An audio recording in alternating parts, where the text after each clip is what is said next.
చాలా గొప్పనైన గ్రామం సిరికొండ. పేరులోనే బంగారం ఉంది. సిరి అంటే సంపద, బంగారము. అలాంటి సిరికొండ మరి అనేక పెద్దల పరిపాలనలో ఎంత అభివృద్ధి అయిందో మీ అందరికీ అనుభవం ఉంది, నేను చెప్పాల్సిన అవసరం లేదు. దానికి నిదర్శనంగానే మరి గత 5-6 మాసాల నుండి మాభూమి రథయాత్ర, గతంలో విశారదన్ మహారాజ్ గారు 5,000 కిలోమీటర్లు, దాని తర్వాత 10,000 కిలోమీటర్లు పాదయాత్ర చేసిన చైతన్యాన్ని పురస్కరించుకొని కేవలం ఇది కాదు ఇంకా అందరిని కలుపుకొని వెళ్ళాలనే ఆలోచనతోనే మరి బడుగు బలహీన వర్గాలందరి మేధావులను కూడా ఒక వేది మీదకి తీసుకొచ్చి అనేక గ్రూపులుగా విడిపోయిన బీసీ నాయకులందరినీ కూడా మరి ఒక్క త్రాటి మీదకి తన గొప్ప మనసుతోనే ఆహ్వానించడం జరిగింది. అందరు కూడా ఐకమత్యంగా ఒక వేదిక మీదకి వచ్చి మరి జేఏసీగా ఏర్పడడం జరిగింది. అయితే ఆ జేఏసీలో మరి 1,00,000 కిలోమీటర్ల రథయాత్రను చేసి గ్రామ గ్రామానికి వెళ్లి నా బీసీ బిడ్డలు, నా ఎస్సీ బిడ్డలు, నా ఎస్టీ బిడ్డలు అందరినీ కూడా సబ్బండ వర్గాలకి మన భారత రాజ్యాంగం మనకి ఏం చెప్పింది, నాయకులు మనకు అధికారులు కానీ ఆ రాజ్యాంగంలో ఉన్న హక్కులను మనకు ఎంతవరకు అందిస్తా ఉన్నారు, అది జాగృతం చేసుకుంటూ మనందరినీ ఒక తాటికి తీసుకొచ్చి మరి మనం ఉద్ధరించడానికి ముందుకు రావడం జరిగింది. ఇందులో ముఖ్యంగా మనం గమనించాల్సింది ఏంటంటే అగ్రవర్ణాల చేతిలో ఉన్న అన్ని రాజకీయ పార్టీలు మనను వాడుకున్నాయి తప్ప మన క్షేమాన్ని గురించి శ్రద్ధ వహించలేదనేది మన అనుభవం చెప్తా ఉంది. ఇది అన్యాయము.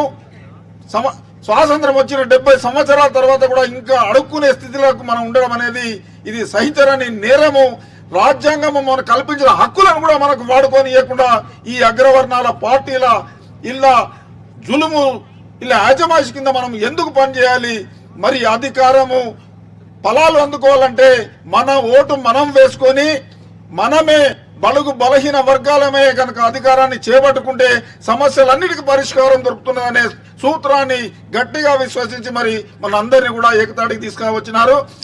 ఈ రోజు మరి ఈ సమావేశానికి మన పెద్దలు రథసారథి డాక్టర్ విశారదన్ మహారాజ్ గారు వేదిక మీదకి రావాల్సిందిగా విజ్ఞప్తి చేస్తా ఉన్నాం.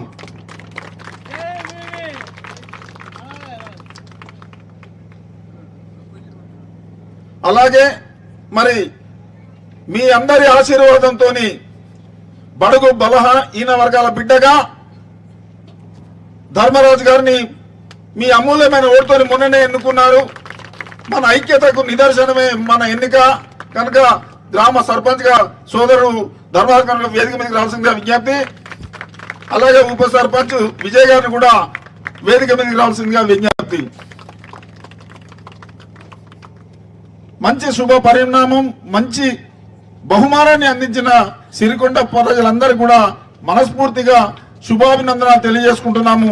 మన ఐకమత్యకు నిదర్శనానికే మరి మన బిడ్డను మీరు నాయకునిగా ఎన్నుకున్నందుకు మళ్ళీ ఒకసారి పేరున్న సబ్బండ వర్గాలకు మా విజ్ఞప్తిని అందిస్తా ఉన్నాం. మరి ఈ కార్యక్రమాన్ని పురస్కరించుకొని విజయ్ గారు ఒక 2 నిమిషాలు మాట్లాడాలి.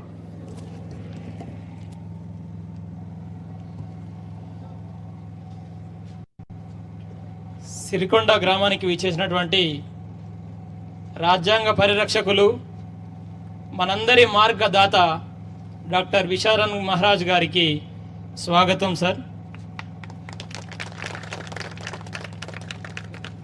మనందరి బాధ్యత రాజ్యాంగాన్ని పరిరక్షించడం, కానీ మనలో ఆ ఆలోచన కలగజేసేది మాత్రం విశారదన్ మహారాజ్ సార్ గారు.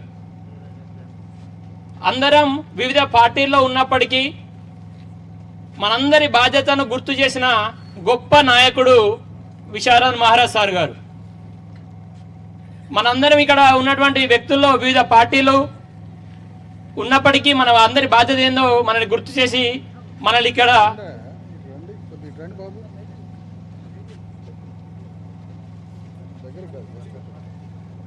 ఒక తాటిపై తీసుకొచ్చి ఈ విధంగా సమావేశం ఏర్పాటు చేసి మనం కోల్పోతున్నటువంటి హక్కుల గురించి వివరించడమే కాకుండా మనకు ముందున్నటువంటి కార్యాచరణను కూడా మనకి బోధించడానికి, అదేవిధంగా మనందరం ఎస్సీ ఎస్టీ బీసీ ప్రజలను కలిస్తే ఏ విధమైనటువంటి ఫలితాలు వస్తాయో మొన్న జరిగినటువంటి గ్రామ పంచాయతీ ఎన్నికల్లో అందరం చూసాం.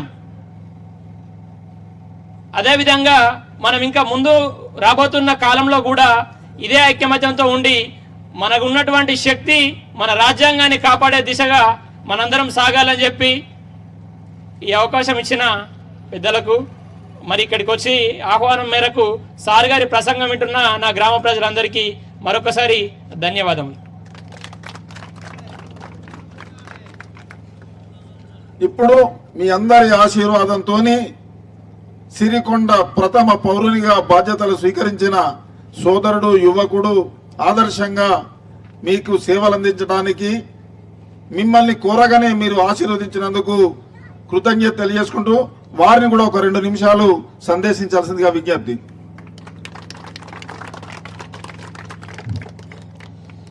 మొట్టమొదటిసారి మన గ్రామానికి విచ్చేసిన డాక్టర్ విశారదన్ మహారాజ్ గారికి మన గ్రామ ప్రజలందరి తరపున స్వాగతం, సుస్వాగతం తెలియజేస్తూ, మొన్న జరిగిన పంచాయతీ ఎన్నికల్లో నన్ను గెలిపించినందుకు మీ అందరికీ శిరస్సు వంచి పాదాభివందనం చేస్తున్నా. నాలో ఈ ఆలోచన కలిగించి రాజ్యాంగంలోని ప్రతి పదాన్ని విశదీకరించి ప్రజలందరూ ఎన్నికల్లో పోటీ చేయాలనే సంకల్పం మీలో బలంగా నిలబడాలని చెప్పి సార్ గారు ప్రతిరోజు వారు అన్ని పనులను పక్కన పెట్టి కేవలం మన లోపల చైతన్యాన్ని కలిగించడానికే ఈ మా భూమి రథయాత్ర స్టార్ట్ చేసారు. ఇంతకుముందు స్వరాజ్య పాదయాత్రలో భాగంగా ఇక్కడికి మన గ్రామానికి రావడం జరిగింది. దురదృష్టవశాత్తు నేను అప్పుడు ఇక్కడ లేను. సార్ గారిని కలుసుకునే భాగ్యం ఈరోజు నాకు కలిగింది. ఒక అంబేద్కర్ని కలిసినంత ఫీలింగ్ ఉన్నాను నా మనసులో. అభినవ అంబేద్కర్గా నేను సార్ను పొగుడుతున్నా. సార్, మీరు మా గ్రామానికి రావడం మాకు చాలా సంతోషకరం. ఇప్పుడు మీ ప్రసంగాన్ని గురించి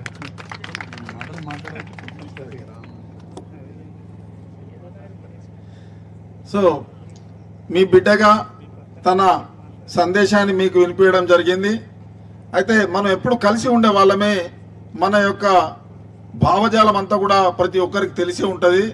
కానీ ఏది మనకు అవసరమో, ఏది పోగొట్టుకున్నామో, ఏది సాధించుకోవాలనో మరి సంపూర్ణ వివరాలతో మనకు సందేశాన్ని ఇవ్వడానికి పెద్దలు విశారదన్ మహారాజ్ గారు మన ముందున్నారు.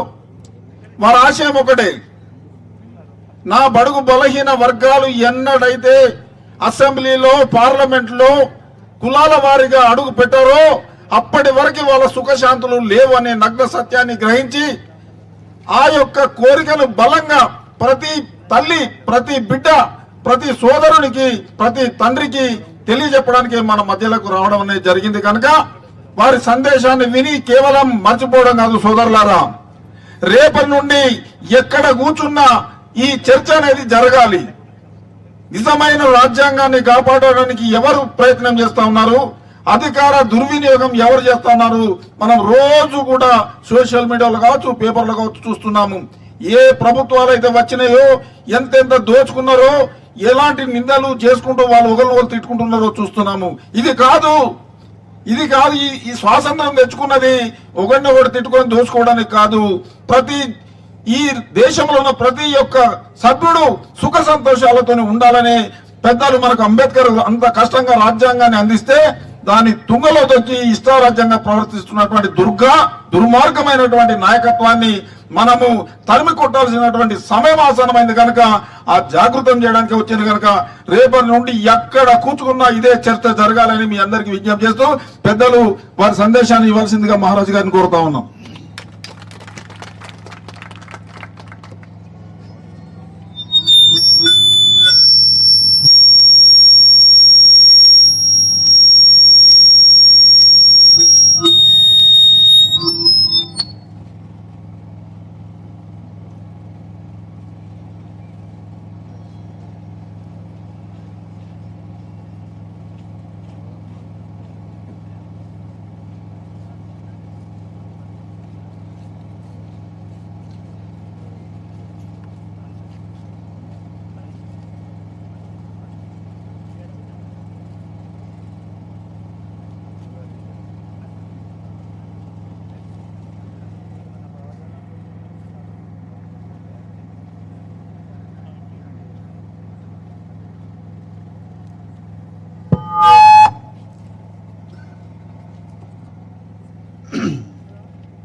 సిరికొండ గ్రామ భూమిపుత్రులైన బీసీ ఎస్సీ ఎస్టీ ప్రజలకు, అగ్రకులాల్లోని ప్రజాస్వామ్యవాదులకు, ముఖ్యంగా గ్రామంలో మీ హృదయాలన్నీ కలిపి బ్యాలెట్ బాక్సులో వేస్తే అందులో నుంచి పంచిత ధర్మార్జున్ సర్పంచ్గా ఎన్నికయ్యారు. ఆ తర్వాత గజ్జల విజయ్ గ్రామ ఉప సర్పంచ్గా ఎన్నికయ్యారు. ముందుగా వాళ్ళిద్దరికీ అభినందనలు, శుభాకాంక్షలు తెలియజేస్తున్నాం పాలక మండలికి, కొత్త పాలక.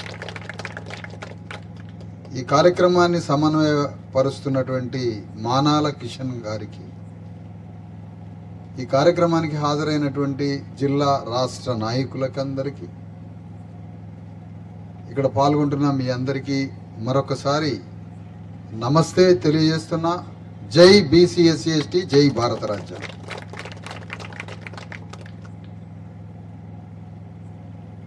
అసలు ఇప్పుడే ఇంత పెద్ద గుట్టలు అడవి కనిపిస్తే 100 సంవత్సరాల క్రితం ఎట్లుండాలని అది ఆలోచిస్తాను నేను ఇందాక నుంచి.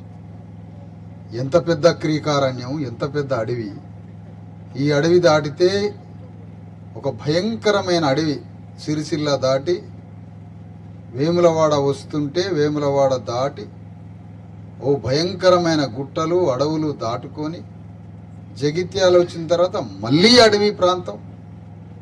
ఈ క్రీకారణ్యాలు, ఈ గుట్టలు పర్వతాలు దాటితే ఒక పెద్ద గోదావరి నది, మళ్ళీ అది దాటితే ఒక పెద్ద అడవి, ఆదిలాబాద్ అడవి. ఆదిలాబాద్ అడవిలో నుంచి ఒక 70-80 కిలోమీటర్లు దాటితే మహారాష్ట్ర క్రీకారణ్యపు అడవి. ఇలాంటి అడవి, ఇంత భయంకరమైన క్రీకారణ్యం అడవి, ఈ అడవిలో ఈ భూమిపుత్రులను చూసి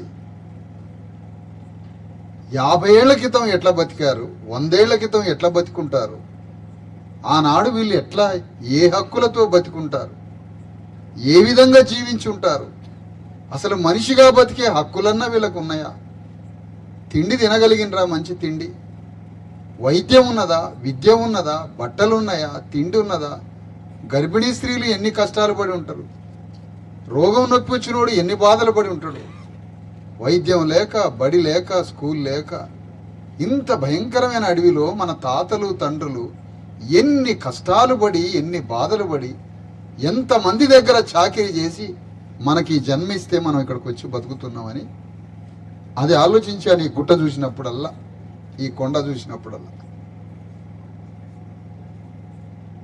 ఈనాడే మనం అగ్రవర్ణాల గురించి మాట్లాడుతున్నాం, దొరల గురించి మాట్లాడుతున్నాం. కానీ 100 సంవత్సరాల క్రితం ఎంత బలమైన దొరలు ఉండేవాళ్ళు, ఎంత పెద్ద భూస్వామ్య వ్యవస్థ ఉండేది. అక్కడ నిజాం నవాబుతో మాట్లాడుకొని 1000 ఎకరాలు రాయించుకున్నారు. 100 ఎకరం కాదు, 1000 ఎకరం, 2000 ఎకరం ఒక్కొక్క దొరకి. అలాంటి దొరల గడీలలో జీతగాళ్లుగా చాకిరీ చేసి, వెట్టి చాకిరీ చేసి, ఆ గడీలకి రక్త మాంసాలు అర్పితం చేసి మన తాతలు తండ్రులు చచ్చిపోతే వాళ్ళ కన్న బిడ్డలమే మనమంతా. మనకి ఈరోజు భూమి లేదు, ఆస్తి లేదు, సంపద లేదు, గౌరవం లేదు, విద్య లేదు, ఆరోగ్యం లేదు, ఏమీ లేకుండా ఈరోజు మనం బతుకుతున్నామే. 1000 సంవత్సరాల క్రితం ఈ అటవీ ప్రాంతంలో ఏ విధంగా బతికుండొచ్చు అని నేను ఆలోచించాను. అంత భయంకరమైన ఒక భూస్వామ్య అగ్రవర్ణ దొరల దగ్గర, ఇంత పెద్ద దొరల మధ్యలో ఇలాంటి జీవితం జీవించిన మనకి, మనం కూడా అందరితో సమానమే, ఎవరికన్నా తక్కువ కాదు. దేవుడు ముందు అందరూ సమానమే. దేవుడు అందరినీ సమానంగా చూశాడు. అలాంటి సమానత్వంతో ఈ ప్రకృతిలో, ఈ భూమి మీద ఎవరు ఎక్కువ కాదు, ఎవరు తక్కువ కాదు, అందరికీ సమానత్వంగా బతికే అవకాశం ఉంది. ఈ భూమి ఎవడి సొత్తు కాదు, సూర్యకిరణాలు ఎవడి సొత్తు కాదు, గాలి వెలుతురు ఎవడి సొత్తు కాదు, భూమి కూడా ఎవడి సొత్తు కాదు. ఇది ప్రకృతి అందరిది. మనందరం సమానంగా బతకడానికి ఈ భూమి మీదకి వచ్చామని మనందరికీ సమాన హక్కులు కల్పించిన ఆ భగవానుడే డాక్టర్ అంబేద్కర్ అమ్మ. ఆ అంబేద్కర్ భారత రాజ్యాంగం రాసి ఆ రాజ్యాంగంలో ఎవరైనా ఒక్కటే అని సమానత్వం రాసి గ్రామాన్ని 1000 ఎకరాలున్న దొర కాదు పరిపాలించాల్సింది. గ్రామం అంటే 1000 ఎకరాలున్న దొర చేతిలో గ్రామం ఉండాల్సిన అవసరం కాదు.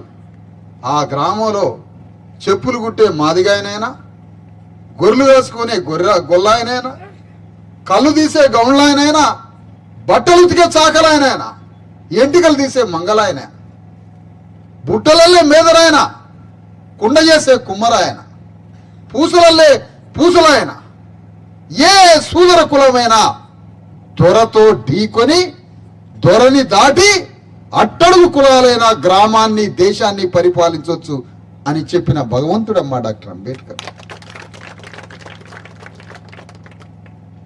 బుద్ధుడు దగ్గర నుంచి ఆలోచన తీసుకున్నాడు, సంత్ రవిదాస్ దగ్గర నుంచి ఆలోచన తీసుకున్నాడు, సంత్ కబీర్ దాస్ నుంచి ఆలోచన తీసుకున్నాడు, కర్ణాటకలో బసవేశ్వరుడి దగ్గర నుంచి ఆలోచన తీసుకున్నాడు, శివాజీ రాజు దగ్గర నుంచి ఆలోచన తీసుకున్నాడు అందరూ సమానమే అని, మహాత్మా జ్యోతిరావు ఫూలే నుంచి ఆలోచన తీసుకున్నాడు, సాహు మహారాజు నుంచి తీసుకున్నాడు ఈ ఆలోచన. ఇంతమంది యొక్క ఆలోచన తీసుకొని ఆ పుస్తకంలో రాసిండమ్మా ఏమని, గొర్రెలు కాసే గొల్లాయన కూడా దేశాన్ని పరిపాలించవచ్చు, చెప్పులు కుట్టే మాదిగానైనా దేశాన్ని పరిపాలించవచ్చు. ఎవరు ఎక్కువ కాదు తక్కువ కాదని మనందరికీ సమాన అవకాశాలు ఆ పుస్తకంలో రాయబట్టి ఈ రోజు సిరికొండ గ్రామానికి ఇగో పంచిత ధర్మార్జన్ గ్రామాధ్యక్షుడు అయినా ఆ పుస్తకం వల్ల. లేకపోతే ఆ పుస్తకం రాయబట్టే ఒక ఉప సర్పంచ్గా విజయ్ అయినా ఆ పుస్తకం రాత వల్ల. ఆయనకు గురువు ఎవరు? ఒక ముదిరాజు కులంలో పుట్టిన, మాలీ కులంలో పుట్టిన ఒక జ్యోతిరావు ఫూలే యొక్క ఆలోచన తీసుకొని ఆ పుస్తకంలో రాసిండమ్మ. అంత పెద్ద ఆలోచన నుంచి ఈరోజు ఈ గ్రామంలో మీ అందరి మధ్య నుంచి వీళ్ళు ఎన్నికై గ్రామాన్ని పరిపాలించడానికి బయలుదేరారు. కానీ అడుగడుగున భయమే. పోటీ చేసే ఆలోచన రావడం, ఆలోచన వచ్చిన వ్యక్తి ఎన్నికల్లో పోటీ చేయడం, పోటీ చేసిన వ్యక్తికి ఊర్లో అందరూ కలిసి ప్రేమగా ఓట్లేయడం, గెలిచే సమయానికి గెలుస్తాడా లేదా అని భయం. ఒక ఓటుతో తేడాతో, ఒక ఓటు వస్తే ఆ ఒక ఓటుతో తేడా వచ్చినప్పుడు దాన్ని ఏ విధంగా బయటికి తీస్తారని భయం. ఎన్నిసార్లు లెక్కించినా సత్యమే గెలిచింది, మనోడు బయటికి వెళ్ళింది. 100 సార్లు లెక్క పెట్టుకో, 1000 సార్లు లెక్క పెట్టుకో. కానీ ఆ 100 సార్లు లెక్క పెట్టాలనుకున్న దేనికో తెలుసా? ఒకసారి ఓటు ఎక్కువతోటి గెలిచినప్పుడు మళ్ళా ఎందుకు లెక్క పెట్టాల్సి వచ్చింది? దొరగదా గ్రామాన్ని పరిపాలించాల్సింది. గొల్లాయన ఎట్లా పరిపాలిస్తాడు, మాదిగాయన ఎట్లా పరిపాలిస్తాడు, వీళ్ళంతా ఎట్లా దండు కడతారు, దొర కాబట్టి పరిపాలించాలి కదా అన్న ఆ సమానత్వానికి వ్యతిరేక ఆలోచన ఎటు ఊరి ఇతను అని మానసికమైనటువంటి రుగ్మత. దొరలంతా మెట్లు దిగారమ్మ వేరే దేశాల్లో కూడా దొరలంతా మెట్లు దిగినరు.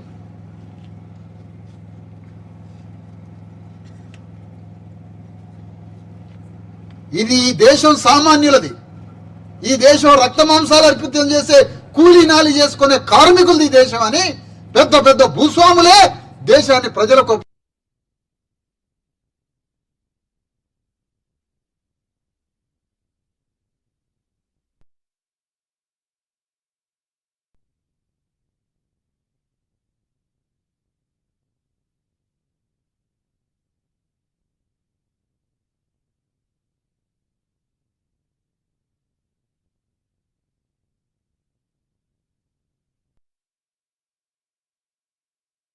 యుద్ధంలో దిగి ఆ యుద్ధంలో ఒక పెద్ద దొరని ఓడించి గొర్రెలు కాసే గొల్ల కులంలో పుట్టిన ధర్మార్జున్ గ్రామ అధ్యక్షుడైందమ్మ ప్రథమ పౌరుడు.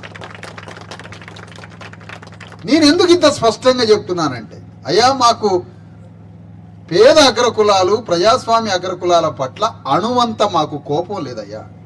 మాకెందుకుంటుంది కోపం? దొరగారు ఒక మంచిగా పలకరిస్తేనే జీవితాంతం గుర్తు పెట్టుకునే జాతులు మాయి. దొర భుజం మీద చేస్తేనే పండగ చేసుకునే జాతులు మాయి. మాకెందుకుంటుంది అమ్మ కోపం? కానీ ఈ భూమి మొత్తం నాదే, ఈ గుట్టల మధ్యలో ఉన్న 1000 ఎకరాలు నాదే, ఈ మనుషుల మీద పెత్తనం నాదే, మీ అందరినీ దోపిడీ చేస్తా అంటే ఆ దోపిడీ చేసే దొర మీద మాత్రమే మాకు కోపం. పేదోడిని మాత్రం మాలాగానే ప్రేమిస్తాం. మేము ఒక ప్రజాస్వామ్య అగ్రకులం వ్యక్తుల్ని మేము ప్రేమిస్తాం 100%. కానీ మా మీద పెత్తనం చేస్తానంటే, మా మీద దోపిడీ చేస్తానంటే, మా మీద రక్త మాంసాలు దాగి పాత రోజుల్లాగా దొరపెత్తనం చేస్తామంటే కుదరదు. కుదిరే రోజులు కావి. బయలుదేరినాం. ఇవాళ గ్రామంలో ఎప్పుడో 800 సంవత్సరాల క్రితం బీర్నీడ్ అనే ఒక మాదిగా, కాటవరాజు అనే ఒక గొల్లైన దొనకొండ నుంచి బయలుదేరిరాటమ్మా రాజ్యాన్ని ఏలాలని. అగో మళ్ళా అట్లనే ఈ జంట బయలుదేరింది. ఇప్పుడు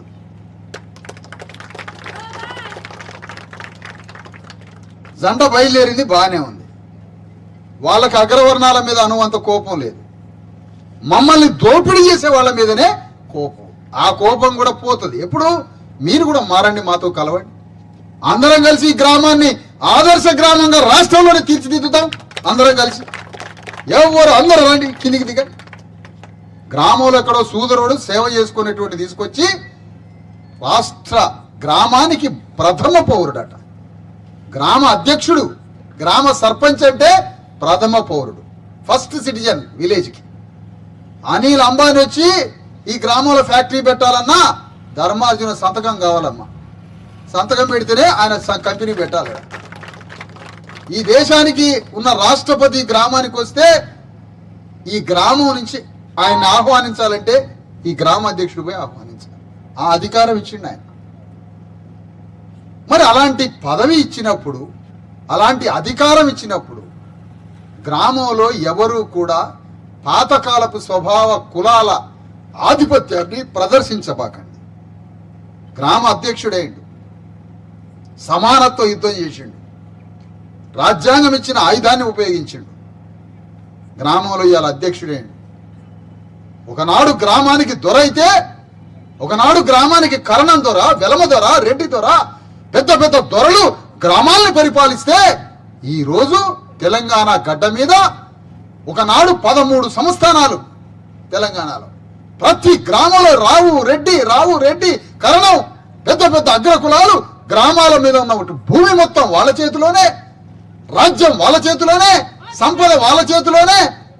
గ్రామంలో ఉన్న మనందరం గోసి పెట్టుకొని ఒంటి మీద సొక్కా లేకుండా వంగి దండాలు పెట్టుకొని అంత దొరలకి చాకిరీ చేశాం. కానీ ఈరోజు మాత్రం రాజ్యాంగం ఇచ్చిన అవకాశంతో చట్టం లేకపోయినా తెలంగాణ గడ్డ మీద, అగ్రకులాలు ఏలిన తెలంగాణ గడ్డ మీద 12,000 సర్పంచులుంటే అందులో 85% ఎస్సీ ఎస్టీ బీసీల సర్పంచులైన రమ్మమ్మ అన్న. ఇది ఎట్లా సాధ్యమైంది? ఆలోచన, ఎన్నికల్లో పోటీ చేయాలనే ఆలోచనతో సాధ్యమైంది. అందుకని ఈ ఆలోచన సిరికొండ దాకా ఆగొద్దమ్మా. ఈ ఆలోచన సిరికొండ దాకా ఆగొద్దు. తెలంగాణ రాష్ట్రానికి ముఖ్యమంత్రి పీఠం ఉంది కదా, అది పట్టుకోవాలి మనం. అది పట్టుకుంటే ఏమైంది? సిరికొండ గ్రామంలో అమెరికా లాంటి స్కూల్ కడతాం. ఇక్కడ సిరికొండ గ్రామంలో అమెరికా లాంటి హాస్పిటల్ కడతాం. అక్కడ ఉన్నటువంటి కంపెనీలను తీసుకొచ్చి మనందరం బీడీలు చేసుకుంటానో, కూలీనాలు పని చేసుకుంటానో కాదు, దుబాయ్ పోయి శవాలై తిరిగి రావటం కాదు. ఇక్కడే చైనాలో పరిశ్రమలు ఎట్లున్నాయో అలాంటి పరిశ్రమలు స్థాపించుకొని ఇంటింటికి, ప్రతి ఇంటికి ఒక 30,000 రూపాయలు, ఒక రోజుకి 1,000 రూపాయలు, నెలకి 30,000 రూపాయలు ఇంట్లో కూర్చొని సంపాదిస్తుండ్రమ్మా చైనాలో ఉన్నటువంటి గ్రామస్తులు. చైనాలో ఉన్న 100,000 గ్రామస్తులు వస్తువులు తయారు చేసి 30,000 రూపాయలు ఒక తలకాయకి సంపాదిస్తున్నారు. అలాంటి పని మనకు గతి లేకపోయా. ఆ పనే ఉంటే దుబాయ్ పోవాల్సిన కర్మ ఏంటి? అందుకనే ఈ రాష్ట్రంలో అధికారాన్ని పట్టుకోవాలా. వీళ్ళిద్దరూ, వీళ్ళ స్నేహితులు, వీళ్ళ బృందం కలిసి మీ అందరి యొక్క సహకారంతో, ఆశీర్వాదంతో గ్రామాన్ని ఎట్లా పట్టుకున్నారో, దొరల నుంచి గ్రామాన్ని ఎట్లా తీసుకొని గ్రామాన్ని పరిపాలించే ఆలోచన ఎట్లొచ్చిందో, తెలంగాణ రాష్ట్ర ముఖ్యమంత్రిని, తెలంగాణ రాష్ట్రంలో ఉన్న ప్రభుత్వాన్ని మన బీసీ ఎస్సీ ఎస్టీలు తెలంగాణని ఏలినప్పుడు ఇగో తెలంగాణ రాష్ట్రంలో మనం కూడా అందరం గొప్పగా బతికే అవకాశం. అందుకోసం ఈ పోరాటం సిరికొండలో పుట్టింది కాదు, సిరికొండతో ఆగేది కాదు. ఇది తెలంగాణ రాష్ట్రంలో గ్రామీణ అధికారం, గ్రామంలో అధికారం సర్పంచ్కి అధికారం రావాలి, స్థానిక సంస్థలకి అధికారం రావాలి. ఇంకా పెద్ద పోరాటం ఉంది రాష్ట్రం. ఆగరాదా ఒక నిమిషం. తెలంగాణలో అధికారం, తెలంగాణలో స్థానిక సంస్థలకు అధికారం. అమెరికా దేశంలో, యూరోప్ దేశాల్లో అమ్మ స్కూలు గ్రామ సర్పంచే నడిపిస్తాడు, హాస్పిటల్ గ్రామ సర్పంచే నడిపిస్తాడు. ఇక్కడ వసూలు చేసే పన్నుల మొత్తంతో ఉచితంగా విద్య, ఉచితంగా వైద్యం అన్నీ చేస్తారు. కానీ ఆ అధికారం మనకి ఇక్కడ లేదు. అగో ఆ అధికారం సంపాదించాల గ్రామ సర్పంచ్. ఒక గ్రామ సర్పంచ్ అనగారిన కులస్తుడైతే వివక్షతకు గురైతుంటాడు, భయంగా బతుకుతుంటాడు. ఎక్కడ ఇరికిస్తారో, ఎక్కడ ఏం చేస్తారో, ఎక్కడ ఎవడు ఏం చేస్తాడో అని భయంగా బతుకుతారు సర్పంచ్. అలాంటి భయం అవసరం లేదు. మీ గ్రామాలని ఒక మహారాజులాగా మీ గ్రామాలని మీరు పరిపాలించండి. అందుకోసం బీసీ ఎస్సీ ఎస్టీ చేసి మీకు అండగా ఉంటుంది. ఎవరు అడ్డుపడద్దు. ఎందుకంటే మాకు ప్రజలంటే ప్రేమగల్లుడి చేతిలోకి అధికారం వచ్చింది. వాళ్ళని పరిపాలించండి, వాళ్ళకి ఎవరు అడ్డుపడద్దు. అందరూ కలిసిమెలిసి గ్రామాన్ని పరిపాలించాలి. అందుకోసం మరి ఈరోజు తెలంగాణలో మా భూమి రథయాత్ర. ఈ రథయాత్ర పేరు మా భూమి రథయాత్ర. అంటే ఈ భూమి మాది, పేదల రక్తంతో తడిచిన భూమి ఇది. మా తాతలు, తండ్రులు, పూర్వీకులు వేల సంవత్సరాలుగా రక్త తర్పణం చేసిన భూమి. ఈ భూమి మీద అంగుళం అవకాశం లేదు. ఉండడానికి భూమి లేదు, మాకు చేసుకోవడానికి భూమి లేదు, ఉండడానికి స్థలం లేదు. ఆడకంత 3 ఎకరాలు కావాలని ఆలోచన వచ్చింది మన వాళ్ళకి. కానీ ఆ భూమి వచ్చే అవకాశం లేదు. ఎందుకు? ఇంత విశాలమైన లక్షల ఎకరాల భూమి, కోటి ఎకరాల భూమి, కానీ మనకు భూమి లేదు, తిండి లేదు, ఉండడానికి ఇల్లు లేదు, ఆరోగ్యం లేదు, ఏమీ లేదు. మరి మనం ఎట్లా బతకాలి? అందుకనే మా భూమి రథయాత్ర అని ఇట్లా రైట్ సైడ్ మీరు మా భూమి రథయాత్ర అనే పేరు మీద తెలంగాణ గడ్డ మీద 1,00,000 కిలోమీటర్ల మా భూమి రథయాత్ర. 1 కాదు 2 కాదు, 1,00,000 కిలోమీటర్లు ఈ రథం తీసుకొని పోయి బయలుదేరినామమ్మా. ఆదిలాబాద్ నుంచి, ఆదిలాబాదు అంబేద్కర్ జయంతి నుంచి బయలుదేరి మధ్యలో 4 నెలలు గ్రామాలకి బీసీలు సర్పంచులు కావాలి, 42% మా సర్పంచులు బీసీలు కావాలి అని పోరాటం చేయడానికి 4 నెలల కాలం తీసుకొని ఈ యాత్రను ఆపినామమ్మా. కానీ 4 నెలలు ముఖ్యమంత్రి మీద పోరాటం చేసినా ఆయన ప్రధానమంత్రిని కలవలే, దేశంలో రాష్ట్రపతిని కలవలే, ఎవరిని కలవలే. బీసీలకు 42% పోరాటం జీవో కోసం తిరిగితే ఎందుకు? గ్రామాలన్నీ బీసీలకు ఒప్పు చెప్తే కళ్ళు గీసే గౌండ్లైన సర్పంచ్ ఎట్లయితాడు, గొర్రెలు కాసే గొర్రెలైన ఊరికి సర్పంచ్ ఎట్లయితాడు, కుండ చేసే కుమ్మరైన సర్పంచ్ ఎట్లయితాడు, బట్టలు ఉతికే సాగలైన సర్పంచ్ ఎట్లయితాడు, చెప్పులు కుట్టే మాదిగైన సర్పంచ్ ఎట్లయితాడు? కావద్దు. ఊరిని ఏలాలంటే రెడ్డి, రావు, కరణం, కమ్మ వీళ్ళు మాత్రమే పరిపాలించాలని 42% వాటా అనే హక్కుకు అడ్డుపడ్డాడమ్మా రేవంత్ రెడ్డి అడ్డం పడ్డాడు. పోనీ రేవంత్ రెడ్డి అడ్డం పడ్డాడమ్మా, తెలుసో తెలియక మొన్ననే వచ్చిండు కాబట్టి ఆ పోరగాడు అడ్డం పడ్డాడు. మరి అంతకుముందున్న ముసలోడు ఏం చేసిండమ్మా? కేసీఆర్ ఏం చేసిండు? మరి దీనికి ఏమైనా సపోర్ట్ చేసిండా అంటే అసలు అతను కరుడు కట్టిన అగ్రవర్ణ ఉగ్రవాది. ఈ అగ్రవర్ణ ఉగ్రవాది 2 ఏళ్ల తర్వాత బయటికి వెళ్ళి ఏం చెప్తున్నాడో తెలుసమ్మా? మనం సామాజిక న్యాయం కోసం తెలంగాణ అంతా పోరాడుతుంటే సామాజిక న్యాయం రావాలి, సాగలైనైనా, కుమ్మరాయనైనా, మేదరాయనైనా, విశ్వకర్మైనా, పద్మశాలైనా మొత్తం సమస్త సబ్బండ కులాలు అసెంబ్లీలోకి పోయి గ్రామ సర్పంచులై దేశాన్ని, రాష్ట్రాన్ని పరిపాలించాలి మా అణగారిన కులాలని మనం పోరాడుతుంటే ఈ అగ్రవర్ణ ఉగ్రవాది కేసీఆర్ వచ్చి కృష్ణానది నీళ్ళలో వాటా ఎంత అంటాడు. నాకు భూమి ఉన్నదిరా, నువ్వు నీళ్ళు అడుగుతున్నావు కానీ నాకు భూమి లేదు, నీ నీళ్ళు నెత్తిన పోసుకోవడానికి ఏడ బొందం మీద పోసుకోవాలి. మాకు భూమిని పంచి నీళ్ళ కోసం పోరాటం చేయి. మాకు భూమియే లేదు. భూమి వచ్చినా నీళ్ళు వచ్చినా నీళ్ళు రాకపోయినా, నీళ్ళు వచ్చినాయి 10 ఏళ్లలో నువ్వు కానీ నీళ్లు తెచ్చినాను. మరి మావాడు దుబాయ్ ఎట్లా పోయిండు?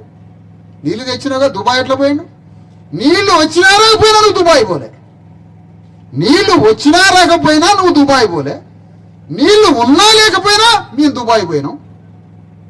ఎందుకు? నీకు భూమి ఉంది కాబట్టి నువ్వు దుబాయ్ పోయి.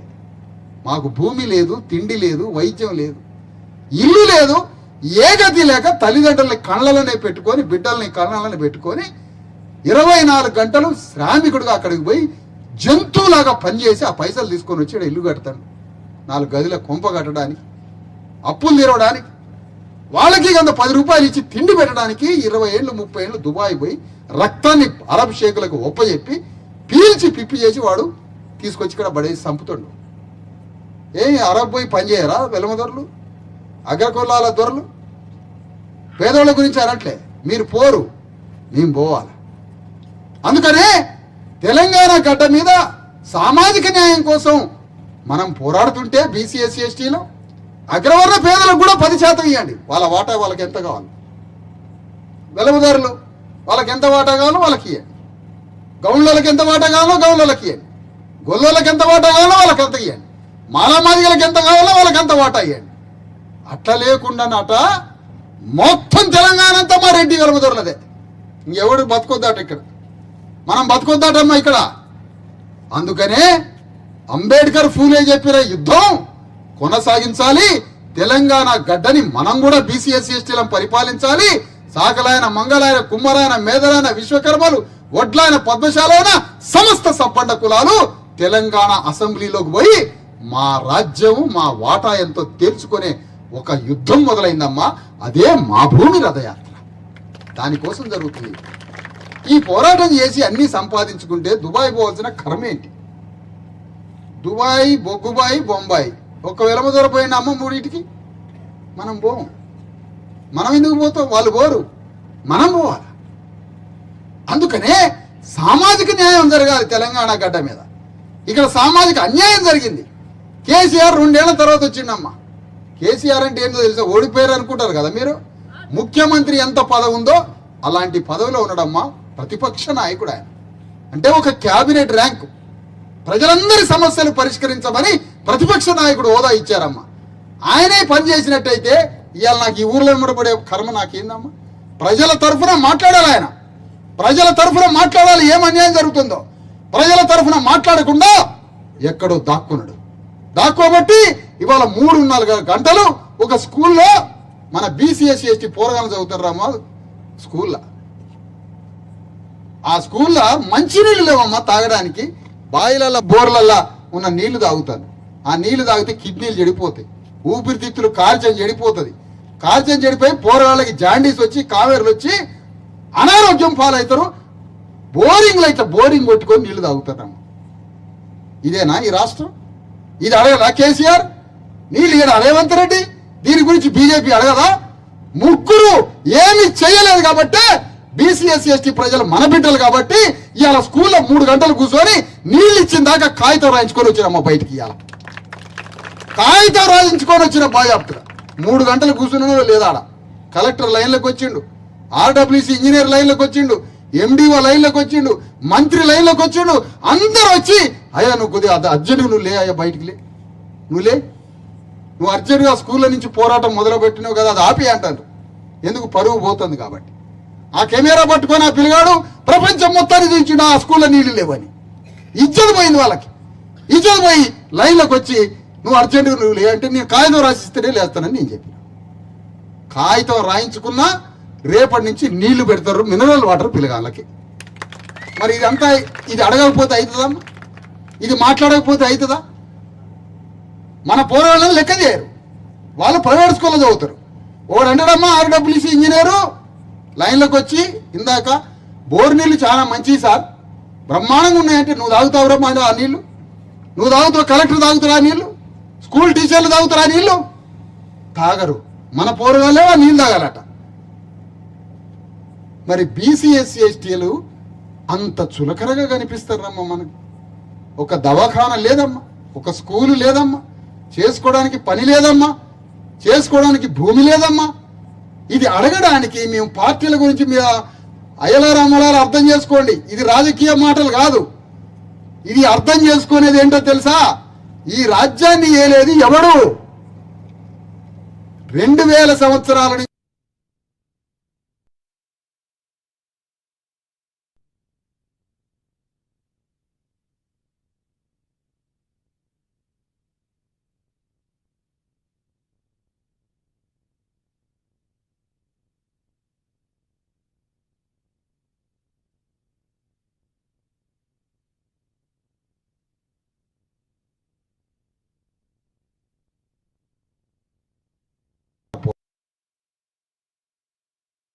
భాగంగా ఈ గ్రామం ఇంత అడవిలో ఉన్న ఊరికి కూడా ఇది 2వ 3వ రావటం. ఈ యాత్ర తెలంగాణ గడ్డ మీద సాగాలి. మీకున్న సమస్య ఏంటి కలెక్టర్ గారికి చెబుదాం. కలెక్టర్ బాధ్యుడు. ఒక ఇంట్లో నుంచి పోతుంటే బాధ్యుడు ఆగాలి. ఎవరు పోతారు? దుబాయ్ పోతుంటే ఈ మధ్య లెక్క తెలిసింది. ఎవరు వేరే రాష్ట్రం పోయి పనిచేస్తున్నారు? ఆ రాష్ట్రం నుంచి ఇక్కడికి ఎవరు వచ్చి పనిచేస్తారు?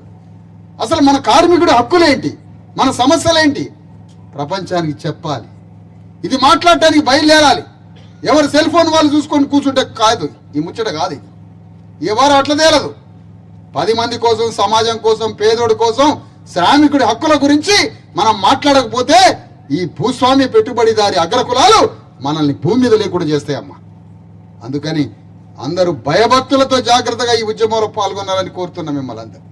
ఇది సామాజిక న్యాయం కోసం చేస్తున్న సమరం అమ్మా, సమానత్వం కోసం చేస్తున్న యుద్ధం అమ్మా ఇది. ఆ సమానత్వం అనే యుద్ధంలో మనందరం పాల్గొంటే ఈ రాజ్యంలో వాటా దొరుకుతుందమ్మా మనకి. అందుకని 90% మంది ఉన్నారు తెలంగాణలో సబ్బండ కులాలు. 90% మంది ఉన్నారు. 1% కాదు, 2 కాదు, 3 కాదు, 90% మంది సబ్బండ కులాలు ఉన్నారు. మనం ఏమంటారో తెలుసమ్మా, 90% ఉన్నోడికి 90% వాటా కావాలి మాకు. 90% బీసీ ఎస్సీ ఎస్టీలు ఉన్నాం, 90% వాటా కావాలి మాకు. వాటా కావాల్సిందే. భూమిలో వాటా కావాలి. 90% మాకు కాదు. భూమిలో కావాలి, చదువులో కావాలి, విద్యలో కావాలి, ఉద్యోగాల్లో కావాలా, సమస్త ఆర్థిక సంపదలో కావాలి. ప్రతి చోట మా 90%కు వాటా. గౌన్లోళ్ళు 30 లక్షల మంది మా వాటది. యాదవులు 35 లక్షలు, 25 లక్షలు, 30 లక్షలు ఉన్నారు మా వాటా మాకి. ముదిరాజులు 30 లక్షలు ఉన్నారు మా వాటా మాకి. మాలమాదిగలు 50 లక్షల మంది ఉన్నారు మా వాటా మాకి. ఈ విధంగా ఈ రాజ్యాన్ని ప్రశ్నించకపోబట్టి వీళ్ళు ఇట్లా తయారయ్యారు. అందుకనే ఇది ప్రతి మనిషిలో నాటడానికి బయలుదేరాం. ఒక విప్లవం, సామాజిక విప్లవం రావాలి. ఆ విప్లవంతో తెలంగాణ గడ్డ మీద మనం రాజ్యానికి వచ్చి మనందరం సుఖ సంతోషాలతో బతకడానికి లేవదీసిన ఈ సమానత్వ ఉద్యమం అమ్మ. అందుకనే ఈ ఉద్యమం ద్వారా మనందరం చైతన్యం కావాలి. మన గ్రామ సమస్యలేంటో కలెక్టర్కి వినతి పత్రం ద్వారా సమర్పించాలి. ఇవన్నీ చేసి మరి ఈ పోరాటాన్ని కొనసాగించాలని కోరుతున్నాను మీ అందరికీ. ఈ గ్రామ పరిపాలన కోసం ఎన్నికైనటువంటి గ్రామ సర్పంచ్, ఉప సర్పంచ్, మీ వార్డు మెంబర్లు మీరంతా కలిసి గ్రామాన్ని మంచిగా పరిపాలించి ఏ సమస్య ఉన్నా అవసరం ముఖ్యమంత్రి దగ్గరకు నడిచిపోండి. హైదరాబాద్ 220-30 కిలోమీటర్లు ఉంది. నడిచిపోయి నడకబెట్టానా ముఖ్యమంత్రితో పని చేయించండి. కలెక్టర్ దగ్గరికి పోండి, 100 సార్లు గుర్తు చేయండి. సమస్యని ప్రపంచం ముందుకు బయటికి తీయండి, తీసి సమస్యని తేల్చండి. ఆ విధంగా ఈ పోరాటాన్ని మొదలుపెట్టి దీన్ని కడవరకు మన విముక్తి అయ్యే వరకు దీన్ని కొనసాగించాలని కోరుతూ మీ అందరి దగ్గర సెలవు తీసుకుంటున్నాం. శ్రీకాంత్ కాగితం మీద ఇక్కడ రిప్రజెంటేషన్. ఈ గ్రామస్తులు ఎవరు అండి అండి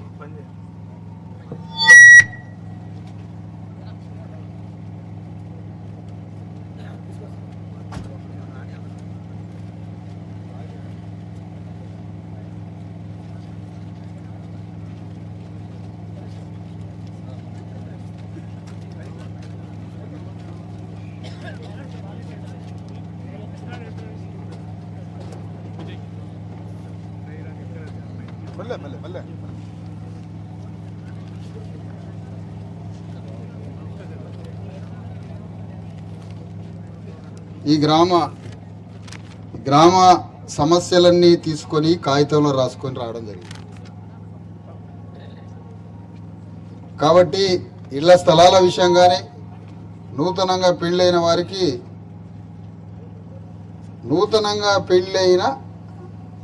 వారికి ఇళ్ల స్థలాలు లేవు. ఇంకా ఏ కులాల గురించి రాశారు బాబు?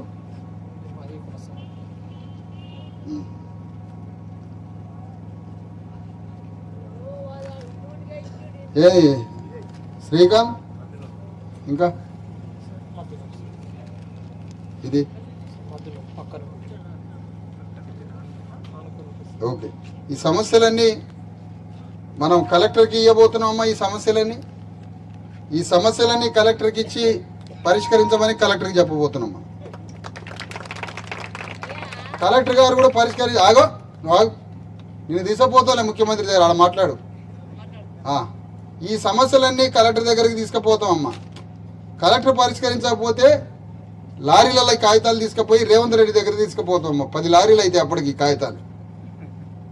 రేవంత్ రెడ్డి పరిష్కరించకపోతే ఆ కాగితాలు కాలబెట్టి ఆ కాట్లనే కాంగ్రెస్ పార్టీని వేసి కాలబెట్టి ఆ మంటల్లో నుంచి మన రాజ్యాన్ని బయటికి తీసుకుంది. అంత పెద్ద పోరాటం మన ముందుందమ్మా. ఈ గ్రామానికి ఏదో మింగడానికి భూతం వస్తుందాటమ్మా, ఏదో క్రషర్ అని. ఆ క్రషర్ని రానియకుండా కలెక్టర్ ముందు కూర్చోవాలి. మొత్తం అది రానియొద్దు. ఆ క్రషర్ బంద్ కావాలి. ఈ గ్రామ పరిపాలన కావాలి. పరిపాలన అడ్డం పెట్టుకొని క్రషర్లు రావాలి. క్రషర్లో క్రష్ చేస్తాం, క్రషింగ్లో చేస్తాం. అలాంటి క్రష్లు గిష్లు వచ్చి ఊరు నాగం చేస్తామంటే ఎక్కడ దాకైనా పోతాం పోరాటం. అలాంటి వ్యవహారాలు కుదరవు. ఎంత యుద్ధం చేసినా క్రషింగ్లు గిషింగ్లు రాకుండా చేస్తాం. దానికోసం ఊరు బాగు కోసం, ఊరు మంచి కోసం, అందరం బాగుండడం కోసం అందరం కలిసి పోరాటం చేద్దామని మీ అందరి దగ్గర సెలవు తీసుకుంటాం.